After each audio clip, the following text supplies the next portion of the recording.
বিশ্বকাপ ফাইনালে একাই যেন দেয়াল হয়ে দাঁড়ালেন এমিলিয়ানো মার্তিনেজ। স্পেনের একের পর এক আক্রমণ ঠেকিয়ে ইতিহাস গড়লেন আর্জেন্টিনার এই তারকা গোলরক্ষক। ফাইনালের শুরু থেকেই হাই ভোল্টেজ লড়াই উপহার দেয় স্পেন ও আর্জেন্টিনা। লামিন ইয়ামালদের আক্রমণে বারবার কেঁপে ওঠে আর্জেন্টিনার রক্ষণভাগ, কিন্তু প্রতিবারই সামনে এসে রক্ষা করেন মার্তিনেজ।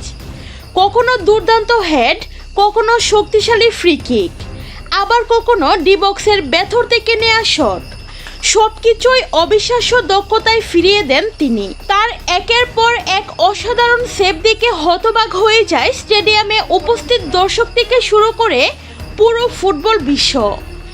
বিশেষ করে ম্যাচের শেষের দিকে স্পেনের টানা আক্রমণের সময় মার্তিনেজ যেন একাই পুরো দলকে বাঁচিয়ে রাখেন। তার দুর্দান্ত গোলকিপিংয়ের কারণেই নির্ধারিত 90 মিনিটে কোনো গোল করতে পারেননি লামিন ইয়ামালরা।